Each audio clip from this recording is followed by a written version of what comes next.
자, 교재 그럼 653쪽을 보겠습니다. 상가건물 임대차 보호법이에요.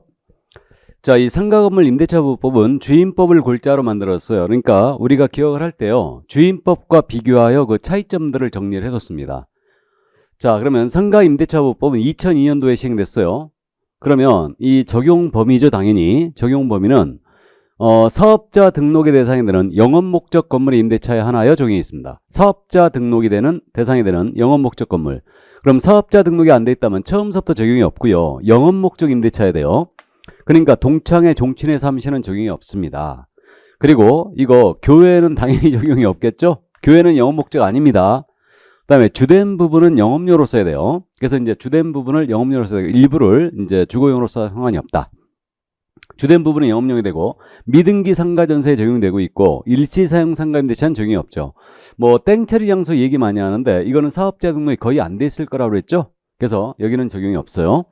이거는 법인도 적용되는 걸로 일단 이해되고 있거든요. 그래서 이제 반대 견해가 일부 있어요. 그래서 이제 법인도 적용되는 걸로 보입니다. 자, 이 보증금 제한이 있다는 걸 특히 주의해야 되죠. 그래서 이제 보증금액이 지역별로 일정 금액을 초과해버리면 아예 보호를 안 하겠다는 의지예요. 이거는 그래서 이 보증금액을 이제 암기를 해줘야 되는데 이것도 월세가 있으면 곱하기 배가에 합산하게 돼 있습니다. 그래서 이걸 환산합산 보증금이라고 해요. 그러니까 환산합산 보증금이 서울의 경우는 9억 이하로 와야지 전면적인 적용이 되고 있고요. 다음에 과밀억정은역과 부산광역시는요 6억 9천만 원 이하야 돼요. 상가임대차가. 그다음에 광역시 있잖아요. 과밀억정원역인 해당하는 요 인천광역시는 당연히 과밀로 올라가고요. 광역시 있는 군지역은 당연히 기타 지역으로 내려갑니다. 그럼 광역시는요 기본적으로 세종시도 마찬가지인데 5억 4천이고요. 기타 지역은 3억 7천만 원입니다. 그래서 환산합산 보증금이 이 금액 이하로 와야지만 전면적인 보호가 된다. 그러면 지금 이 숫자는 서울은 9억은 기억했어요. 그러면 과밀은 69, 54로 기억합니다. 69, 54, 37이에요. 69, 54, 37 이렇게 이제 기억해 주시고요. 그러면 이거 서울특별시 소재 상가 임대차로서 보증금이 3억이었어요. 보증금이 3억에다가 월세가 만약에 700만 원 있었다. 그럼 이 임차는 환산하게 되면 10억이 됐지 않습니까? 그러니까 이 임차는 상가 임대차법의 일부 규정만 적용이 돼요. 일부 규정만. 그래서 이제 이렇게 됩니다. 보증금 제한을 넘어섰기 때문에 일부 규정만 적용이 된다. 전면적인 적용은 안 되죠. 그래서 우리는 이 숫자를 기억해야 되고 그러면 이 임차인이 보호받는 규정이 뭔데? 이게 문제예요. 그래서 이제 보증금 제한을 넘어섰을 때 보호되는 규정. 이거. 그래서 655쪽에 지금 현재 우리 교재를 보시면 이 부분이 지금 정리가 돼 있는데 그 655쪽에 상가 임대차보호법상 적용 범위하고 빡셀이 중간에 돼 있죠. 그죠? 그 규정만 적용이 돼요. 그래서 이 규정을 이제 암기를 해야 될 것 같은데 지금. 그래서 이거 대항력 규정, 권리금 보호 규정, 3기 차임연체 해지 규정, 계약갱신 요건 규정, 표준계약서 규정, 그다음에 임시특례 규정은 의미가 없어졌어요. 이제 한시적 규정이기 때문에 요거는 이제 의미가 없어졌고요. 그 이번에 신설한 게 이거잖아요. 감염병 등에 의한 영업제한 폐업 시 해지 규정. 그래서 요거 이제 잠시 후에 부연 더 설명하는데 뭐 코로나 등으로 그러니까 이제 감염병 예방법이 있죠. 그래서 이제 이 법에 따라 3개월 이상 영업 제한을 받은 거예요. 영업 제한을 받는 바람에 임차인이 영업 폐업을 해버렸어요. 그러면 이제 해지할 수 있거든요. 폐업을 하게 되면. 그래서 계약을 해지했어요. 3개월 이상 영업 제한만 되면 나 못하겠다. 해지를 해버리면 이 해지 통보를 임대인이 받았죠. 그럼 3개월 지나면 해지의 효력이 발생해요. 이렇게 해지 효력이 발생합니다. 그래서 이렇게 요 규정도 이 임차인은 보호를 받아요. 그러니까 요 임차인이 보호받는 규정이 바로 이거란 얘기죠. 그래서 이거 암기를 해야 됩니다. 꼭 암기하고 있어야 되는데 이거 대권 3기 요구 표준으로 암기합니다. 대권은 3기를 요구하는 게 표준이다. 대권이 뭔지 알죠? 그러니까 대항력, 권리금, 3기 차임연체 시 규정과 영업 제한으로 한 폐업 시해지 규정 같이 기억하시고 그다음에 갱신요건 표준계약서 규정이에요. 그래서 표준계약서는 의미가 없는 거죠. 그럼 거꾸로 해볼까요? 그럼 이 임차인이 보호가 안 되는 규정이 뭔데? 보호가 안 되는 규정. 대표적으로 뭐가 있냐면요. 이 임차인이 확정일자 찍었어요. 계약서에. 그럼 우선면예권이 있느냐? 확정일자에는 우선면예권 규정 적용되지 않습니다. 나아가 증액제한 규정 적용되지 않아요. 이거 증액 제한 우리 아시죠? 5% 제한한다는 거. 이것도 상가도 주임법과 똑같이. 그럼 증액 제한 규정, 월차 임시 2인 제한 규정 적용되지 않아요. 이거. 그럼 이 얘기네요. 갱신 요건을 인정하는데 갱신 요구하게 되면 증액할 수 있잖아요. 그죠? 이때 증액할 때 얼마든지 올려버릴 수 있죠. 맞습니까? 증액 제한 규정이 보호되지 않아요. 이거는. 그러니까 월세가 700만 원이었잖아요. 요 임차인 1000만 원 올려도 할 말이 없어요. 그죠? 이렇게 됩니다. 그 다음에 있잖아요. 또 이 임차권 등기명령제 있죠? 이것도 보호되지 않습니다. 등기명령 신청 안 된다는 얘기예요. 그럼. 그리고 마지막으로 또 그 존속기간 보호 규정 있죠? 정함이 없거나 1년 미만을 정했다. 그럼 1년 후 본다는 규정 있죠? 이런 규정도 적용되지 않아요. 그래서 기본적으로 꼭 기억할 게 우선 면역권 규정과 증액 제한 규정은 보호되지 않는다더라. 그러나 대권 3기 요구 표준 이거는 적용이 된다더라. 꼭 암기해야 됩니다. 그래서 이제 이거 기억을 해 두시고요. 상인법에서는 가장 중요한 내용이 일단 요걸로 보여요. 요걸로. 그래서 이제 이 정도 이해를 해 두시고요. 자, 그러면 이제 보증금 제한에 관계없이 적용되는 규정 여기까지 다 봤고요. 그러면 이제 그 다음에 대항력이 나오겠죠. 그럼 대항력은 주임법과 구조가 똑같아요. 그래서 상가 건물의 인도를 받고요. 이거는 주민등록이 아니겠죠. 사업자 등록 신청입니다. 사업자 등록증을 받은 때가 아니에요. 신청을 하면 다음 날서부터 대항력을 취득한다. 그럼 이 상가의 양수인은 임대인의 지위를 그대로 승계하게 돼요. 임대인의 지위를. 그래서 이렇게 돼 있고요. 그럼 사업자 등록 관련 사례들은 여러분들이 민법 시간 공부하고 그 다음에 이제 우리 2차만 하신 분들은 그 교재에 있는 판례의 태도 한 번쯤 읽어두시기 바랍니다. 자, 그 다음에 이제 넘어갑니다. 보증금 회수로 가요. 656쪽이죠, 지금. 그럼 보증금 회수로 우선 면역권에 관한 문제인데 이거는 구조가 똑같죠, 주임법과. 똑같은데 확정일자 찍는 것만 틀려요. 그러니까 확정일자는 상인법은 세무서장에게 받아야 됩니다. 관할 세무서장. 그래서 이제 이게 차이가 있고요. 그럼 역시 똑같이 배당금 수령하고자 할 때는 상가 인도를 해줘야 되죠. 우선 면역권에 따라서. 그래서 세무서장에게 받아야 한다. 이 점 이해해 두시고요. 그 다음에 이제 최우선 면역권이죠. 마찬가지로 구조 똑같아요. 그래서 상가 건물의 인도를 받고 이제 사업자 등록 신청을 하는데 이거는 경매 등기 전까지 갖춰놔야 되고요. 보증 금액이 소액 보증금이어야 돼요. 그래서 확정일자는 물론 요건이 아닙니다. 이때 소액 보증금을 정할 때 이제 서울은 6,500만 원 이하라면 2,200까지 해주고요. 과밀 억제 원형은 5,500만 원 이하라면 1,900까지 해주고요. 광역시는 3,800 이하라면 1,300까지 해줍니다. 이런 지역들은 암기할 필요가 없어요. 이거는 그래서 서울 정도만 기억해 두시고요. 기타 지역은 3,000만 원 이하면 1,000만 원까지 해주는데 이것도 똑같이 주임법과 최우선 면제 주는 금액은 낙찰 대금의 2분의 1 범위 내에서만 인정해준다. 2분의 1이에요. 이렇게 돼 있고요. 근데 특이점이 뭐냐 하면 상가는 소액 임차인의 범위를 정할 때도 월세다 곱하기 100을 해요. 이게. 그래서 말이에요. 이게 주임법과 지금 차이가 있는 거죠. 주임법은 소액 임차인을 정할 때 월세를 안 따져요. 그러니까 이 얘기죠. 주임법은 서울에서 보증금 1억 5천 이하라면 최우선 면제를 받잖아요. 근데 이 임차인이 월세가 1,000만 원이 있었어요. 그래도 소액 임차인이에요. 펜트에 살고 있는 거죠, 지금. 이거. 그래도 소액 임차인입니다. 근데 상가는요. 서울에서 6,500만 원에다가 보증금 6,500에다가 월세가 단돈 10만 원만 있었다라고 하더라도 최우선 면제를 받지 못합니다. 그죠? 그러니까 상가는 월세를 언제나 곱하기 100에 합산한다. 이렇게 돼 있고요. 그러면 서울 소재 상가 임대차인데 보증금 1,500에다가 월세가 만약에 50만 원 있었다. 이 임차인 최우선 면제 임차인 맞습니까? 맞죠? 땅 6,500 됐죠, 지금? 1,500에다가 곱하기 100 합산하면 6,500 됐잖아요. 그럼 요 임차인이 최우선 면제 받을 수 있는 게 얼마다? 얼마요? 2,200이 아니고 1,500이죠. 보증금이 1,500이니까 이제 몇 번째 물어봤다? 몇 번째? 세 번째 물어봤어요. 11월, 12월, 1월, 2월, 그 다음에 3, 4월 세 번째 물어봤습니다. 똑같은 질문을 지금 세 번째 하고 있는데 나는 일관성이 있다. 끝까지 틀린다. 나는. 그러니까 최우선 면제해주는 금액보다 보증금액이 적어버리면 그 범위 내에서 최우선 면제를 받을 수 있는 거죠. 맞죠? 그래서 이 정도 이해해 두시고요. 자, 그러면 이제 서울 정도는 기억을 하자. 6,500 이하라면 2,200, 2분의 1까지 최우선 면제 해준다더라. 그 정도만 이해하시고. 자, 그러면 이제 거기까지 이해하시고 넘어갑니다. 넘어가서 이제 임차권의 등기명령제가 나오고 있죠. 그럼 임차권의 등기명령제는 주임법과 상임법이 완전히 똑같아요.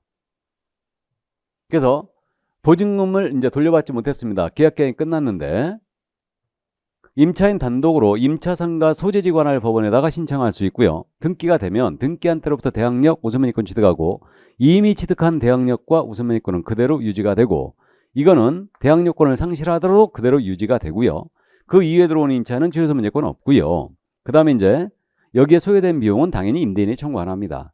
물론 임대차, 민법상 임대차 합의 등기했어요. 그래도 상가 임대차보호법이 적용되는 임대차라면 요 대항력과 우선면허권을 그대로 취득합니다. 이게. 그럼 여기서 참고인데, 요거 등기 가지고 잠깐 말씀드리는데, 그겁니다. 상임법이 상가 임대차는요, 상임법이 적용되는 상가 임대차가 있고, 보증금 제한으로 들어왔다는 얘기죠. 보증금 제한 범위 내로 안 들어오는 임대차가 있죠. 그러면 적용되는 상가 임대차는 명령에 의한 등기가 있을 수 있고 합의 등기가 있을 수 있죠. 임차권 등기가. 그죠? 그럼 명령에 의한 등기, 대항력 인정하죠. 우선면허권 인정하죠. 합의 등기도 적용이 된다면 요걸 그대로 그 효력을 인정한다고 그랬으니까 대항력 인정하고 우선면허권도 인정이 되죠. 근데 상가 임대차보호법이 적용되지 않는다. 보증금 제한을 넘어섰다는 얘기예요. 그럼 이때는 명령에 의한 등기는 있을 수가 없죠. 합의 등기는 있을 수 있어요. 임차권 등기가. 그럼 이 등기 효력은 그대로 민법으로 가는 거예요. 그럼 민법상 임대차의 등기, 거기서는 대항력만 인정했죠. 우선 면제권이 없다는 거죠. 근데 주임법은 주택임대차 등기는요. 결국은 명령에 의한 등기라든 합의로 등기하든 대항력 우선 면제권을 모두 인정합니다. 그죠? 근데 상가는 상임법이 적용되느냐 안 되느냐 보증금 제한에 따라서 이런 문제가 있죠. 그러니까 결국은 이게 임차권 등기가 우선 변제권까지 갖게 된 것은요. 특별법이 적용되는 한에서죠. 그죠? 민법상 임대차의 등기는 대항력만 인정하는 거예요. 그러니까 그대로. 근데 특별법에 의해서 민법상 임대차의 등기가 우선 면제권까지 갖게 된 거죠. 상가는 그래서 적용되는 한에서만 그렇게 됩니다. 그죠? 그럼 여기서 우리가 실무적으로 있잖아요. 이런 질문들을 손님한테 많이 받거든요. 전세권에 등기한 경우와 확정일자 받는 경우가 무슨 차이가 있는데 한마디로 간단명료하게 대답해 줘야 돼요. 한마디로. 뭐 전세권은 물권이고 확정일자부 임차권은 채권이고 뭐 이런 거 말고 임차인이고 그 손님이 못 알아듣죠. 그죠? 그러니까 결국 한마디로 뭐냐. 전세권에 등기라면은 경매권이 있죠. 물론 구조상 이용상 독립성이 있는 전세권만 경매권이 있는데 경매권이 있어요. 바로 경매 들어갈 수 있어요. 근데 확정일자부 임차권은 소송해야 되죠. 그리고 승소 판결에 기초하여 경매 들어가야 돼요. 보증금 안 돌려주면요. 그죠? 그런 차이가 있고요. 그 다음에 이제 요 등기 효력 어떻게 되느냐. 이것도 이제 이해하는데 나중에 이제 결국은 뭐 요약과정이 이런 데서 이제 말씀드리는데 임차권에 등기한 경우와 전세권 등기한 경우 차이가 뭐냐. 이런 것들을 이제 여러분들이 이해하고 있어야 되죠. 그죠? 역시 이제 요것도 임차권에 등기는 경매권은 없죠. 그죠? 경매 신청권은 없어요. 그러면 결국은 경매권이 없다는 거예요. 이게 이제 결정적인 차이입니다. 자, 그러면 이제 임대차 기간이 나오고 있죠, 지금. 그럼 임대차 기간은 최단 기간이건 1년 보호한다는 거 알아요. 정함이 없거나 1년 미만을 정했다. 그 기간 1년을 보고 임차인만 1년 미만을 정한 기간에 위안을 주여할 수 있고요. 그 다음에 임대차가 이제 끝난 경우에도 돌려받을 때까지는 임대차 확률은 그대로 존속하는 것으로 보고 있죠. 이게. 그 다음에 이제 계약갱신 요구권이 있죠. 그러니까 계약갱신 요구권, 이거 주임법과 구조는 똑같거든요. 근데 차이가 좀 있는데 보세요. 이거 계약 만료 전 이건 6월에서 1월이죠. 주임법은 6월에서 2월이었어요. 그럼 정당한 거절 사유가 없는 한 임대인은 거절할 수 없습니다. 이때 이제 요거 주임법은 2기 차임연체였는데 상가는 당연히 3기 차임연체죠, 이거. 그다음 목적물 고의 중과실 파손 다 똑같아요. 다 똑같고요. 근데 여기는 직접 영업하겠다. 그런 거 없죠, 이거. 그죠? 거절 사유 없습니다. 그래서 상임법은 거절 사유가 8가지고 주임법은 거절 사유가 9가지예요. 이렇게 돼 있습니다. 그 다음에 이것도 알고 있는데 최초 임대차 기간을 포함하여 총 임대차 기간이 10년을 초과하지 않는 범위 내에서 허용하고 있죠. 그래서 10년이다. 이거는 상가는 이렇게 됐고, 주임법은 1회만 허용했죠. 그러면 전임대차 동일요건 재임대차 간주가 되는데 보증과 월차임은 대통령령이 정하는 범위에서 증감할 수 있죠. 그죠? 이렇게 되고, 다만 이게 보증금 제한을 넘어서는 임대차, 여기는 이 증액 제한 규정을 적용하지 않는다고 그랬습니다. 그래서 이렇게 돼 있고요. 그럼 결국 주임법과 갱신요건이 결정적 차이가 있는 게, 이거는 해지를 할 수 있느냐 없느냐 문제죠. 여기는 해지가 돼야 안 돼요. 해지 규정이 없죠. 이게 맞다고 그랬어요. 지가 영업이 잘 돼서 뗐었어요. 갱신해달라고. 해줬더니 이제 영업이 안 된다고 나간대요. 해지한대. 그죠? 여기는 해지가 안 돼요. 주임법은 해지가 되죠. 그 차이가 있는 겁니다. 그래서 이 점도 또 이해를 해두시고요. 이게. 자, 그럼 갱신요건이었습니다. 이 정도 이해를 해두시고 넘어갑니다. 이제 법정갱신이 등장하고 있죠. 그럼 이 법정갱신, 묵시갱신을 얘기하는데 이거는 역시 마찬가지로 임대인만, 이거는 임차인에 대한 규정이 없어요. 임대인만 계약 만료 전 6월에 들어가서 거절 통지 안 했다. 묵시갱신을 하고, 전임대차 끝난과 동시에 재임대차 동일조건 재임대차 간주가 되고 존속기간을 1년으로 본다 그랬죠. 그러면 일방적으로 증액할 수 없다고 그랬습니다. 그 다음에 임차인은 언제든지 묵시갱신이 되면 해지 통지할 수 있고 3개월 지나면 효력이 발생합니다. 감 잡았죠? 주임법과 구조가 똑같아요. 임차인에 대한 규정만 없다. 자, 그 다음 이제 경매로 소멸한다. 이 내용이 나와 있는데, 지금 임차권은 임차 건물에 대하여 만약 경매가 진행됐다. 그러면 경락으로 소멸하고, 다만 보증금 전액이 변제되지 않으면 대항력인 임차권은 소멸하지 않습니다. 그죠? 여기까지 뭐 알고 있고요. 주임법과 똑같아요. 자, 그 다음에 이제 차임 증감 청구권이 나오고 있는데, 증액 제한은요, 숫자만 차이가 있고요. 프로테이지는 똑같죠. 5% 제한.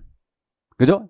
주임법은 20분의 1이었고, 이건 100분의 5예요. 그래서 100분의 5를 초과하여 증액하는 거 안 됩니다. 1년 내는 다시 증액하지 못하고요. 그럼 보증금을 월세로 전환시킨다? 그럼 이거는 연 1할 2푼이에요. 연 1할 2푼은 12%죠. 또는 한국은행 공식 기준금리에 이건 4.5배 중 낮은 비율을 초과할 수 없다. 그럼 이건 곱하기 4.5라는 얘기죠. 그러니까 지금 현재 기준금리가 1.5%니까 여기다 곱하기 4.5예요.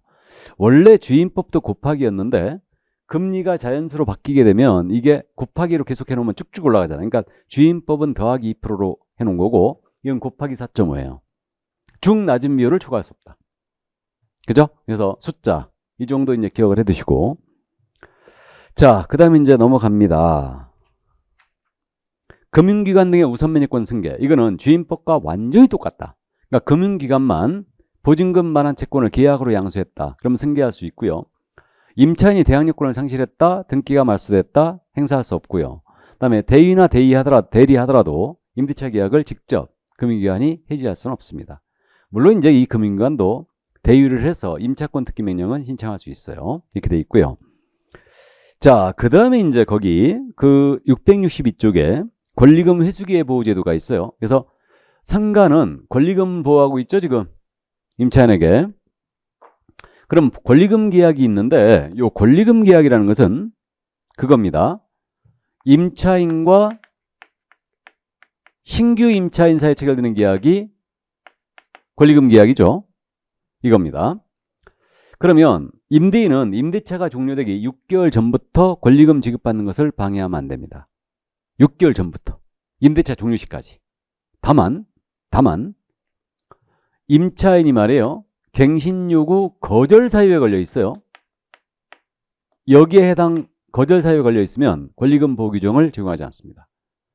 그럼 대표적인 거절 사유가 3기 차임 연체잖아요, 이거.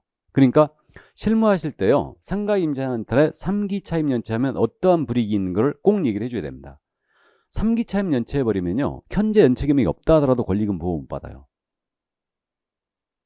이해되셨습니까? 그래서 이제 3기 차임 연체는 절대 하지 말라고 해야 됩니다. 그러니까 거절 사유에 걸려 있으면 권리금 보호하지 않습니다. 이거 신뢰를 이미 상실했기 때문에 그래요. 이게.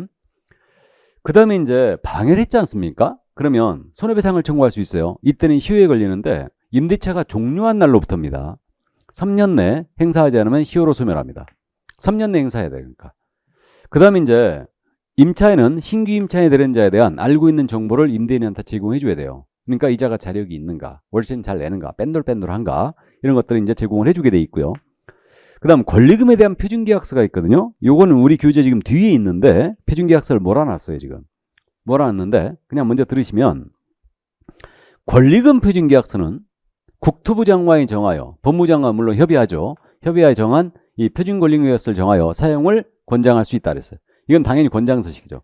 그럼 권리금 표준계약서는 왜 국장이냐? 부동산 거래 부수하니까. 근데 상가 건물 임대차 표준계약서는 법무부 장관이에요. 그죠? 근데 권리금에 대한 표준계약서는 국장이다. 이때 권리금에 대한 기준도 국장이 고시할 수 있어요. 다만 이제 권리금 보호 규정은 대규모 점포, 준대규모 점포에는 적용이 없어요. 백화점이나 할인마트 있는 데 적용이 없고, 다만 전통시장은 준대규모 점포에 들어가거든요. 그러니까 전통시장 임차인은 보호를 받습니다. 다음에 임대인이 국공유유산이에요. 그럼 여기도 권리금 보호하지 않습니다. 이 정도. 자, 그래서 이게 이제 권리금 보호의 주요 골자였는데, 여기서 잠깐 볼 부분이 있어요. 볼 부분이 있는데, 지금 663쪽에 말이에요. 그 박스 안에 있는 내용이 이런 행위를 함으로써 권리금 지급받는 행위를 방해하면 안 된다. 그리고 방해 유형이 구체적으로 그 박스 안에 들어가 있는 거예요. 그래서 요거는 읽어보면 그럴만해요. 그러니까 이거는 별도로 암기할 필요가 없어요. 그다음에 이제 한 장을 넘기면 그 맨 위에 박스가 있지 않습니까? 그 맨 위에 박스가 뭐냐면 이게 그겁니다. 그 임대인은 임차인이 주선한 자 있죠. 신규 임차인. 주선한 신규 임차인에 대하여 계약을 거절할 수 있는 경우가 있죠. 거절할 수 있는 경우. 그러니까 요런 경우는 거절할 수 있어요. 그래서 거절할 수가 있는데, 그 거절할 수 있는 사유가 구체적으로 지금 나열되어 있는데, 뭐 그럴만합니다. 읽어보면 거기 그 664층 맨 위에 그 박스 안에 보면 1번이 임차인이 주선한 신규 임차인이 되는 자가 보증금 또는 차임을 지급할 자력이 없다. 당연히 그럼 임대차계가 거절할 수 있죠. 그 다음에 2번은 임차인이 주선한 신규 임차인이 되는 자가 임차인으로서 의무를 위반할 우려가 있거나 그 밖에 임대차를 유지하기 어려운 상당한 사유가 있다. 그럼 거절할 수 있어요. 나아가서 3번이 임대차 목적물인 상가 건물을 1년 6개월 이상 영리 목적으로 사용하지 아니한 경우, 1년 6개월 이상, 요것 때문에 제가 지금 읽어드린 거예요. 그럼 밑줄 긋고, 그다음에 임대인이 선택한 신규 임차인이 임차인과 권리금 계약을 체결하고 그 권리금을 지급한 경우, 그러니까 임대인이 신규 임차인을 지정을 해갖고 이미 권리금을 임차인한테 지급해버렸어요. 그러면 신규 임차인이 주선한 자와 계약을 거절할 수도 있죠. 당연한 얘기예요, 이거는. 그럼 거기서 1년 6개월 이상 영리 목적으로 사용하지 않았다. 거기 우리 그 별표에 우리 제작해서 잘 써놨는데, 이거는 임차인이 1년 6개월 이상 영리 목적으로 쓰지 않은 게 아니고 임대인이에요, 임대인입니다. 그래서 저도 이걸 국회의사록까지 전부 다 뒤져봤는데, 이 법안이 만들어질 때까지 그것까지 다 뒤져봤는데 임대인입니다. 그러니까 임대인이 이 상가 건물을 1년 6개월 이상 영리 목적으로 안 쓰겠다는 얘기예요. 그러면 신규 임차인이 되는 자와 임대차 계약을 거절할 수 있습니다. 이게. 그러니까 참고로 쓰겠다. 임대인이. 직접 내가. 이거 세 안 넣고. 그 얘기죠, 이거. 그러면 신규 임차인이 되는 자와 임대차 계약 거절할 수 있어요. 이게. 그래가지고 요걸 또 악용하는 또 임대인이 있지 않습니까? 그러니까 주변에서 혹시 보셨는지 모르겠는데 가끔가다 이제 그런 일이 있죠. 영업이 엄청 잘 돼. 그래갖고 임대인이 배 아픈 거죠. 쫓아내고 자기가 하고 싶은 거야. 그래갖고 결국은 이제 계약기간 만료되면서 너 이거 나가라 이거지. 그래갖고 이제 10년을 보장하긴 했는데 어쨌든. 그래갖고 또 이게 보증금제한을 넘어서면 월세를 잔뜩 올려버리는 거죠. 그러니까 어떤 식으로는 쫓아내는 거예요. 그럼 이제 쫓아내고 그 원상복구 해야 되잖아요, 그럼. 그죠? 근데 원상복구 할 필요 없다 그래요. 그냥 나가라게. 이게 내가 세를 안 논다. 내가 이거 참고로 쓰겠다. 다른 용도로 쓰겠다. 이렇게. 그래갖고 이제 내보내죠. 그래놓고 인텔이 그대로 놔둔 상태에서 자기가 영업을 하는 척으로 이제 몇 개월 정도 하죠. 하는 척 하다가 이렇게 이제 영업을 하면 또 원래는 안 되니까. 그러니까 그대로 놔두거나 이렇게 해요. 이렇게 해놓고 나서 얼마 지나서 그냥 다시 또 이거 권리금 받고 자기가 또 세를 놓거나 아니면 자기가 하거나 막 그럽니다. 이게 아주 악용하는 사람들 있죠. 그러니까 어쨌든 1년 6개월이다. 임대인입니다. 임차인이 안 쓴 거 아니에요, 그거. 참고해 두시고요. 자, 그럼 이제 그 정도. 이게 이제 권리금 보호 규정이었습니다. 자, 그러면 이제 기타 사항으로 가는데, 거기 상가건물 임대차법상 위원회가 또 있죠. 그래서 이것도 주임법과 똑같이 상가건물 임대차 위원회가 있거든요. 이것도 이제 소액임차인의 범위를 정하기 위해서 법무부에 둔다죠. 위원장은 법무부 차관이 하고 있고요. 당연히 똑같고. 위원수가 주임법과 차이가 있어요. 이건 법안 담당이 미스한 거 아닌가 싶은데 주임법은 9명에서 15명이었죠. 근데 상임법은 10명이에요. 10명에서 15명이고 임기는 똑같이 2년입니다. 이렇게 돼 있고 상가임대차 분쟁조정위원회 이거는 주임법과 완전히 똑같아요. 그래서 법률구조공단 지부라든가 토지공사 그 다음에 부동산원에 둔다고요. 시도엔 둘 수 있고 위원장은 호선하게 돼 있고 5명 30명 위원 임기 3년이다. 특이하게 똑같고요. 60일 내 분쟁 조정을 마쳐야 되고요. 그 다음에 14일 내 수락 의사 표시를 안 하면 거절한 것으로 간주합니다. 그래서 뭐 분쟁 조정 사항은 여러 가지가 있죠. 권리금 분쟁이라든가 뭐 수선 분쟁, 중개부수 분쟁 다 조정 신청할 수 있죠. 참고해 두시고. 그 다음에 그저 이제 기타 사항으로 차임 연체와 계약 해지가 있죠. 3기 차임 연체 계약 해지할 수 있다는 건 말씀드렸죠. 그러니까 3기 차임에 해당하도록 연체해야 된다. 그래야 계약 해지할 수 있고요. 알고 있고요. 그 다음에 이제 신설한 게 이거 아니에요. 감염병 등으로 3개월 이상 영업 제한을 받는 바람에 폐업을 했어요. 그럼 임차인이 계약 해지할 수 있죠. 해지 통고해버리면 임대인이 받았잖아요. 3개월 지나면 효력 발생합니다. 33. 기억하세요. 신설한 거니까. 그거 기억해 두시고요. 그 다음 이제 전대차에 대한 특별 규정이 있어요. 여기는. 계약갱신 요구 등에 대한 임시 특례 규정은 참고하시고 그 전대차 관계에 대한 특별 규정이 있는데 상가는 전대차가 많잖아요. 그죠? 전대차가 많은데 이거는 그저 적법 전대를 얘기합니다. 그래서 전차인 보호 규정이 있는데 임차인의 계약갱신권을 대위 행사할 수 있어요. 전차인도. 그다음에 증액 제한 규정, 월차임 시 그 월세 전환 규정 이거 보호되고 있고요. 3기 차임 연체지만 계약을 깰 수 있다. 이 규정 보호돼요. 전차인도 이렇게 되고요. 그 다음에 이제 표준계약서 규정인데 당연히 상가건물 임대차 표준계약서는 법무부 장관이죠. 권리금 표준계약서는 국장이라고 그랬고요. 이게 그래서 협의를 이거 권장서식이에요. 주임법은 사용 의무가 있다고 그랬죠. 표준계약서가. 근데 상임법은 권장서식입니다. 법무부 장관이다. 이게 이 정도 이해해 두시고요. 자, 그래서 이제 주임법, 상임법의 내용을 모두 다 살펴본 겁니다. 물론 상임법도 편면적 강행 규정성을 띠고 있는 거예요. 임차인한테 불리한 것은 모두 효력이 없습니다. 그러니까 주임법과 비교하여 차이점들을 꼭 정리를 해 두셔야 됩니다.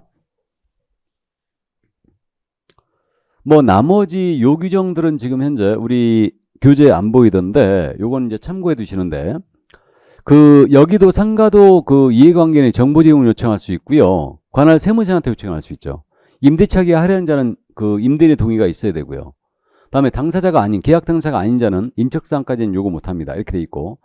다음에 이제 그 보증금 반환 청소는 역시 이 규정도 지금 빠져 있는데 우리 교재에 소액사건 심파법을 준용하고 경매 신청할 때 반대 의무 이행, 이행의중을 집행에 실권하지 아니한다. 요거 다만 이제 배당금 수령할 때는 인도를 요한다고 그랬죠. 물론 편면적 강행 규정성을 띠고 있고요. 됐습니까? 이 정도 참고해 두세요.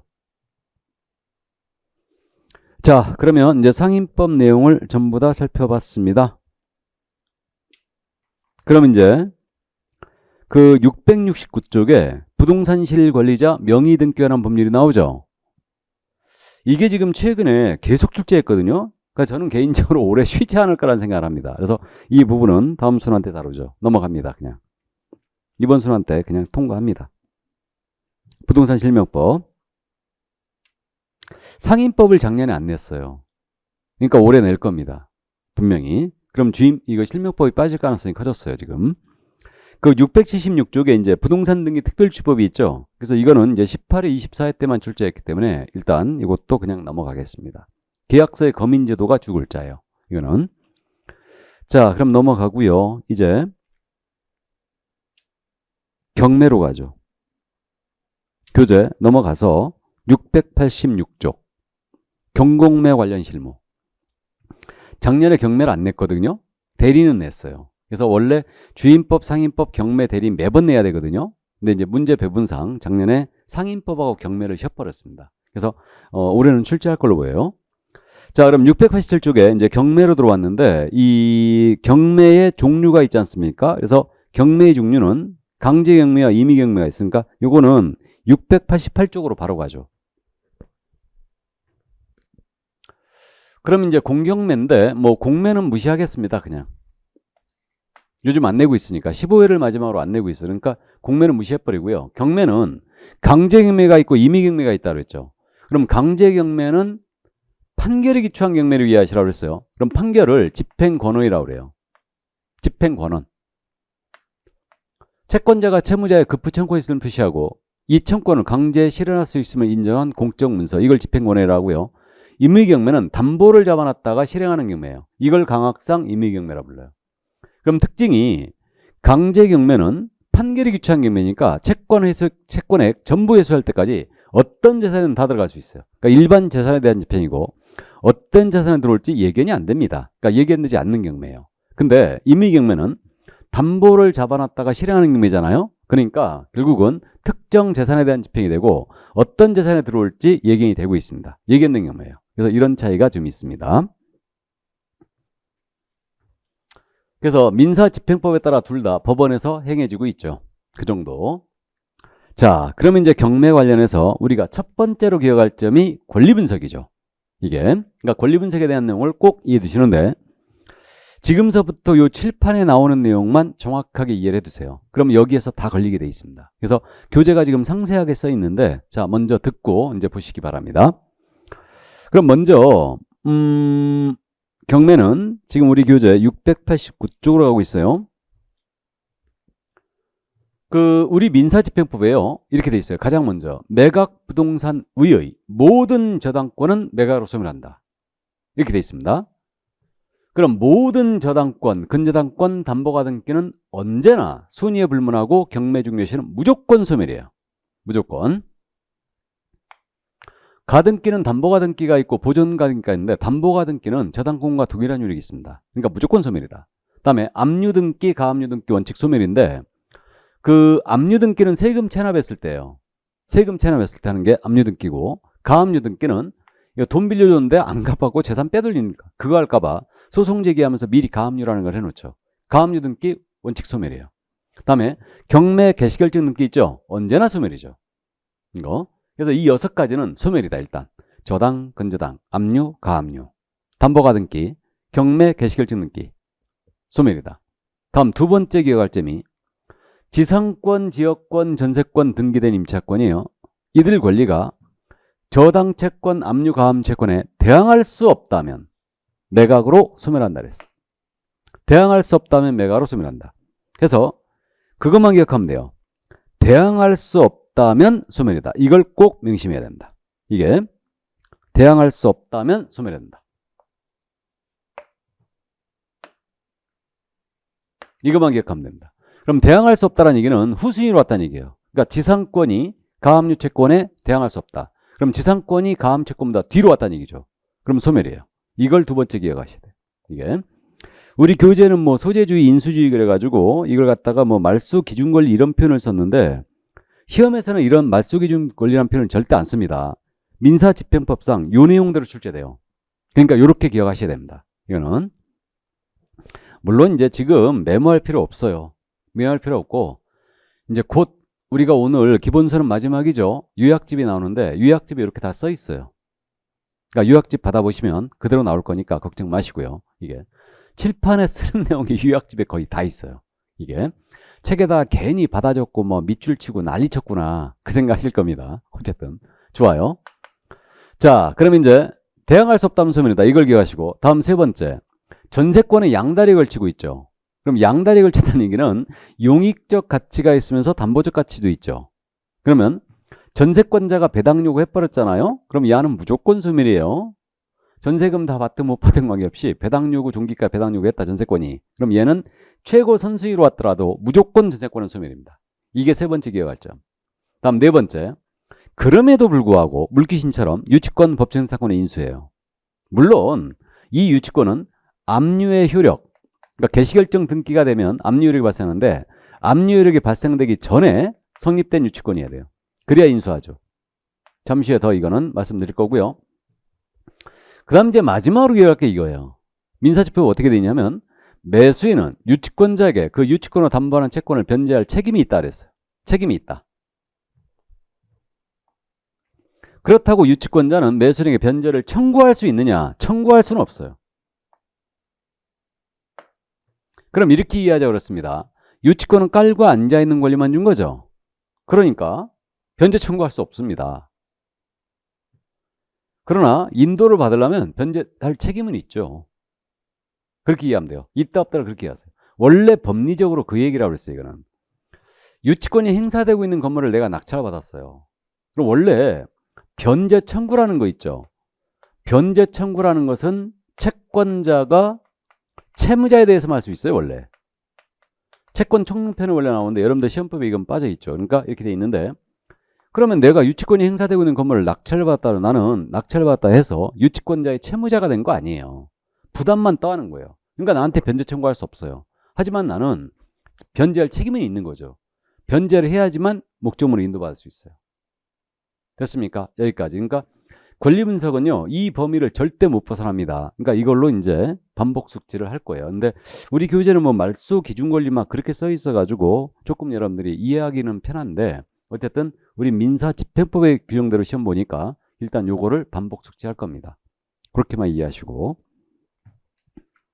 자, 그럼 넘어갑니다. 넘어가서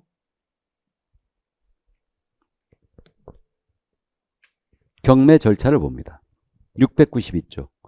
그럼 경매 절차에 대해서도 아주 상세히 우리 교재에 써 있거든요. 그래서 나중에 심심할 때 한번 읽어보시고요. 그냥 팔짱 끼고 지금서부터는 어디 하는 거지? 어디 하는 거지? 그거 신경 쓰지 마시고 그냥 팔짱 끼고 그냥 쭉 들으시기 바랍니다. 필요하면 제가 체크해 드릴 거예요.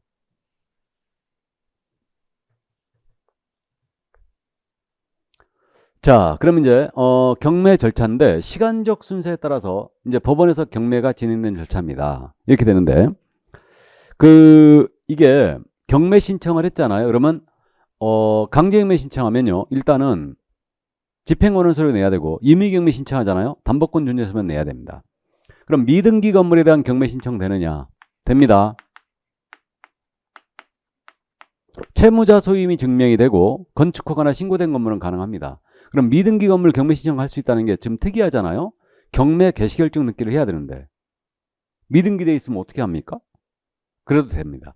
그럼 미등기 건물 경매 신청 들어오면요, 직권 보존 등기 해버리고요, 법원에서. 그 다음에 개시결정 등기 해버립니다. 그러니까 이것도 가능하고, 그 다음에 이중 경매 신청도 가능해요.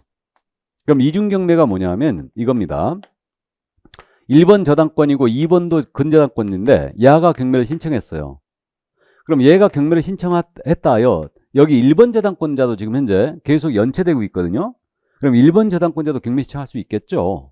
그러면 법원은요, 개시결정했잖아요. 다시 또 경매 신청 들어왔다, 1번 저당권자가. 그러면 개시결정 또 해요. 이걸 이중경매라고 그러죠. 그래가지고 여기 먼저 개시결정한 이 근저당권에 의해서 경매가 진행이 되고요. 이 경매 절차가 취소되거나 취하됐다. 그러면 나중에 요거 신청한 이 절차로 계속 진행합니다. 참고해 두세요. 그러니까 이중경매 가능하다. 채권자들 그러니까 경매 신청하면 다 받아들입니다. 일단은. 그럼 하루 이틀 정도면 개시결정을 해요. 경매 개시결정하고 이 개시결정서를 송달을 하게 돼 있거든요. 채무자한테. 무조건 송달해야 됩니다. 채무자한테 송달이 안 된 상태에서 경매를 끝냈다. 그 절차 다 무효예요. 무조건 송달해야 되고, 그다음에 개시결정서에 촉탁으로 개시결정 등기도 해요. 그럼 송달이 되거나 등기가 됐지 않습니까? 그럼 부동산에 대한 압류의 효력이 발생해요. 이게. 그래서 일단 이건 처분금지효를 갖고 있는데, 처분금지효력 이걸 갖고 있는데 이건 채권적 효력밖에 없어요. 팔아치운다 하여 그 채권자들에게만 대항할 수 없지. 그대로 이제 소유권을 취득하죠. 일단. 그래서 압류효력이 발생하는데, 경매 신청을 했던 채권자가 경매 신청을 취하를 했잖아요. 취하, 철회를 얘기하는데 취하해버리면 발생된 압류효력은 소멸해요. 그대로 이렇게 됩니다. 다만 이제 경매를 한 다음에 경매 신청을 취하해버리면 최고가 매수 신고 있으면 그자의 동의를, 차순위 매수 신고 있으면 그자의 동의를, 매수인이 있으면 그자의 동의를 받아야 효력이 발생합니다. 이게 어쨌든 취하하면 효력이 발생한다. 이렇게 얘기하시고, 자, 그럼 개시결정했잖아요. 그러면 이제 압류효력이 발생하면 일주일 내에 법원은 이제 공고가 하나 나가야 됩니다. 이 공고가 사실상 경매 절차 시작이라고 그랬는데 이게 배당 요구할 수 있는 마지막 날짜죠. 종기. 요걸 정하여 공고 나가요. 배당 요구 종기를 정하여 공고 나간다. 그럼 배당 요구 종기는 법원이 정하는 날로 하는데 이건 어떻게 정하냐면 첫 매각기일 전으로 정해요. 첫 매각기일 전. 그러니까 매각기일이란 말 있잖아요. 이게 입찰기일이죠. 기일은 날짜를 얘기해요. 그러니까 첫 매각하는 날짜. 그러니까 경매 용어가 매매와 진짜 비슷해요. 그래서 첫 매각하는 날짜 전으로 배당 요구 종기를 정하여 공고가 나갑니다. 그러니까 채권자 다 정해놓고요. 경매 시작하는 거예요. 이거 지금 이렇게 돼 있죠. 그러면 채권자라면 이 날짜까지 배당 요구 들어와야 되고 안 들어왔잖아요. 그럼 한 푼도 배당 안 합니다. 배당 받은 자를 상대로 부당이득 발행 소송도 안 돼요. 그럼 최우선 변제권이 있는 임차권이에요. 임차인인데 이분이 대항력이 없어요. 그럼 쫓겨나죠. 그럼 최우선 변제권이 있다 하더라도 배당 요구 들어와야 됩니다. 배당 요구 종기까지. 그러면 이거 배당 요구 종기까지 채권자랑 원칙 배당 요구를 들어와야 되는데 배당 요구 안 해도 당연히 배당해야 될 채권자가 있어요. 그 자가 누구냐면 당연히 소멸하는 권리를 가진 자로서 첫 경매 개시 결정 늦기 전에 들어온 자들이에요. 그 자들이 누구냐면 저당권자, 근저당권자, 압류권자, 가압류권자. 얘들은 당연 소멸시키죠. 그러니까 얘네들은 배당 요구 안 해도 배당해 줍니다. 이렇게 되고 있고 또 한 사람. 임차권 등기 명령에 따라 임차권 등기했잖아요. 그럼 얘는 보증금 못 받아가지고 지금 등기해 놓은 거죠. 그러니까 얘는 배당 요구 안 해도 배당을 해줍니다. 이렇게. 대신 첫 경매 등기 전에 들어와 있어야 돼요. 그러니까 결국 이렇게 됩니다. 경매 개시결정 등기가 된 다음에 이 부동산에 대해 권리를 취득한 자들 있죠. 이들은 모두 낙찰자, 매수인한테 대항할 수 없어요. 다. 그러니까 이 전에 들어와 있어야 돼요. 다. 그래야 권리 행사할 수 있죠. 그러니까 유치권도 마찬가지로 이 등기 후에 유치권이 성립됐다. 인수 안 합니다. 그거는. 대항할 수 없어요. 매수인한테. 경고를 했으니까 이미. 그렇게 되고요. 그 다음에 이제 유자 참고해 두시고요. 그러니까 임차권 등기명령에 따른 임차권 등기권자는 배당 요구 안 해도 해줍니다. 이렇게 되고요. 그 다음에 이제 배당 요구 종기가 지났잖아요. 그러면 이거 빼박이에요. 매수인 인수할 부담이 바뀐다. 철회도 못해요. 그래서 배당 요구 종기까지 다 배당 요구해야 되고 그 이후에는 배당 요구 안 받아주고요. 철회도 못한다. 이게 그렇게만 기억하면 돼요. 왜 그랬냐면 이게 임차인들이 말이에요. 경매 들어갔다. 그래갖고 배당 요구했어요. 나중에 가서 봤더니 배당 요구를 철회해버린 거예요. 그럼 느닷없이 보증금 떠안게 되잖아, 이거. 그러니까 이제 절차가 자꾸 지연되니까 배당 요구 종기가 지나버리면 철회도 못하게 해놓은 겁니다. 자, 그럼 배당 요구 종기 나갔어요. 공고 나갔습니다. 그럼 그 다음 절차가 매각을 준비하겠죠? 그럼 물건에 대한 현황 조사를 다 하고요. 임대차 관계 다 조사합니다. 그 다음 이제 감정평가서로 하여금 감정평가하게 하고 최저 매각가를 정하죠. 최저 매각가. 그 다음 이제 이해관계인에 다 최고를 해주고요. 알고 있는 채권자에게 다 알립니다. 빚잔치 하니까 배당 요구 들어오세요. 다 이렇게 최고를 합니다. 이렇게 하고요. 그 다음에 이제 매각물건 명세서라는 걸 만들어 이제 매각기일을 7일 전부터 비치하게 돼 있는데 뭐 참고하시고. 그러니까 매각 준비 그럼 끝났어요. 그럼 그 다음 절차가 뭐겠습니까? 당연히 매각 공고 나가야지 이제. 준비 끝났으니까. 그럼 이때 매각기일과 매각결정기일을 정하여 공고합니다. 그럼 매각기일은 입찰한 날짜라고 했죠. 난 매각결정일은 뭐냐면 입찰일에 내가 최고가를 써낸 거예요. 그러면 저에 대해서 불허가, 허가 불허가를 결정해 주는 날이 있는데 그게 매각결정기일이에요. 허브를 결정한다 그래서 매각결정기일이라고 되어 있는 거예요. 그럼 매각공고는 최소한 매각기일로부터 2주 전에 나가야 돼요. 2주 전에. 그다음 매각결정기일은 매각기일로부터 1주 내로 정하게 되어 있습니다. 근데 정확하게 현재 일주일로 움직여요. 그래서 만약에 수요일날 입찰했잖아요. 다음 주 수요일이 매각결정기일이에요. 그리고 매각공고는 2주 전에 나갑니다. 자, 그럼 공고 나갔어요. 그럼 그 다음 절차가 이제 매각기일에서의 절차죠. 이제 매각이 실시되는 거예요. 그럼 배당 요구 종기는요. 이전에 이미 끝나 있어요. 다. 끝나 있습니다. 통상 실무적으로 이제 3개월 정도를 잡아요. 그렇게.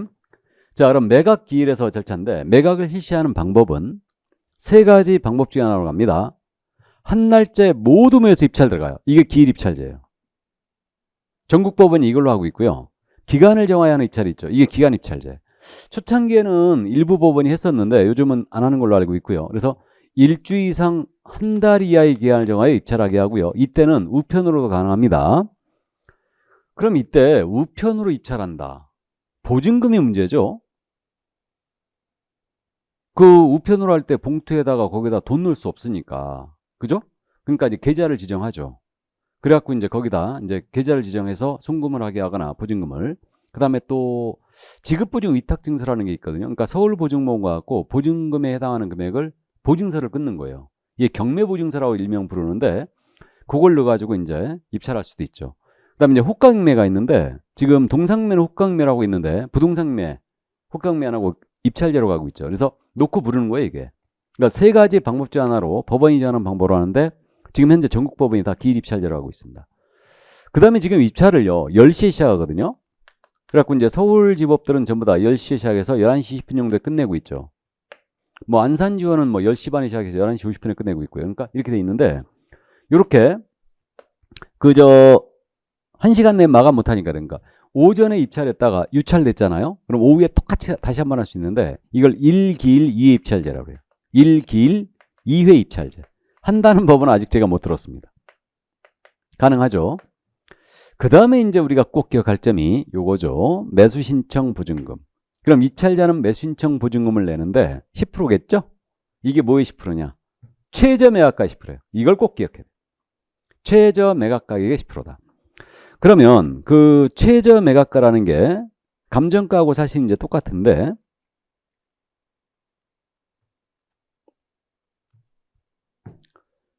이게 그거죠. 최저 매각가가 예를 들어서 5억이었다. 그럼 보증금 얼마 내라는 얘기예요? 5천만 원이죠. 이걸 내고 5억을 쓰던 6억을 쓰던 7억을 쓰던 8억을 쓰던 관계없습니다. 그래서 최저 매각가의 10%다. 그래서 이거 주의하시고요. 입찰 금액의 10%가 아니에요. 매수신청 금액의 10%가 아닙니다. 그 점을 꼭 주의하셔야 됩니다. 그리고 현금, 자기합수표 또는 그 경매보증서 끊어갖고 내도 됩니다. 물론 근데 실무적으로 경매보증서 안 쓰죠.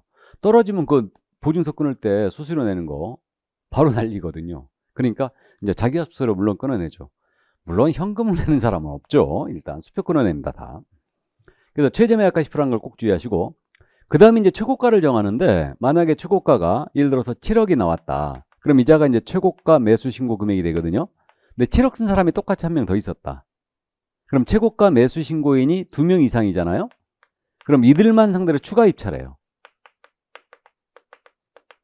물론 금액이 같을 가능성 거의 없습니다. 그래서 근데 예전에 서울중앙지법에서 그저 입찰할 때 10원 단위까지 같은 금액이 나온 적이 있는데 이건 그 확률이 그렇다고 그럽니다. 한 사람이 하루에 벼락을 3번 맞는 확률하고 똑같대요. 그 정도로 이제 나오기가 힘들다는 얘기인데 어쨌든 최고가가 2명 이상 나오면 이때는 그들만 상대로 추가 입찰하고요. 추가 입찰할 때는 이 금액에 구속됩니다. 그럼 이게 무슨 얘기냐면 추가 입찰제는 이 금액 이상으로 써야 돼요. 이 금액 미만으로 쓰면 이거 이자 입찰 무효입니다. 이렇게 되고 자 그렇게 이제 최고가를 이렇게 이제 정하는 거예요. 그 다음에 이제 2등 신고를 받는데 이게 차순위 매수 신고예요. 2등 신고를 왜 받아두냐면 차순위를 왜 받아두냐면 최고가 대금 납부 안 하죠. 그럼 이자에게 바로 자격을 주기 위함이에요. 만약에 이거 대금 납부 안 해버리면 여기서부터 다시 시작해야 돼. 공고서부터. 그러니까 절차가 지연되니까 빠른 종결을 위해서 차순위를 받아두는데 뭐 실무적으로 차순위 잘 안 들어오죠. 최고가가 대금 납부 안 할 일이 거의 없잖아요. 그죠? 그러니까 잘 안 들어오는데 그래서 이제 차순위 매수신고는 이거 주의를 해야 됩니다. 누가 할 수 있냐? 아무나 할 수 있는 게 아니에요. 채권자 보호를 위해서. 차순위는요. 최고가 매수신고 금액에서 보증금액을 빼요. 뺀 금액보다 높게 쓴 자만 할 수 있어요.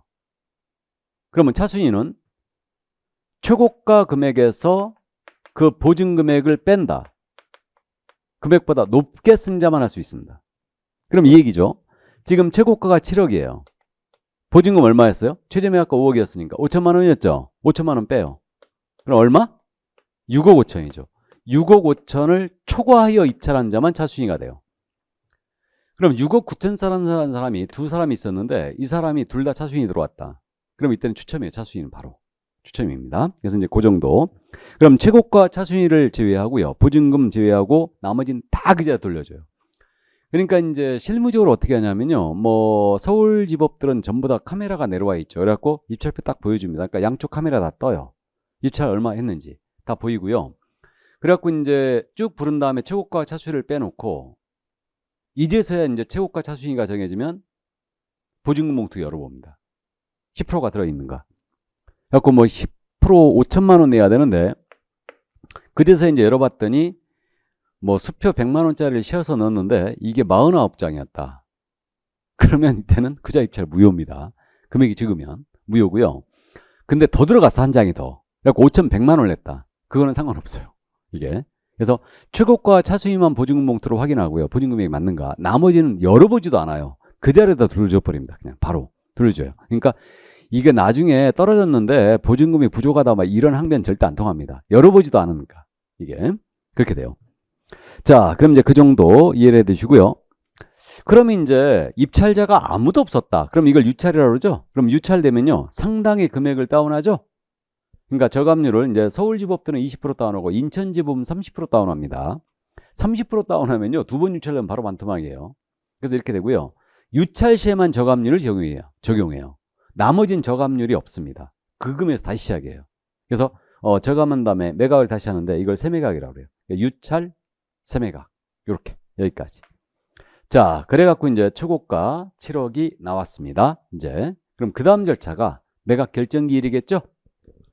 근데 요거는 역시 조금 쉬었다 할까요? 예, 잠시 쉬었다 하도록 하겠습니다.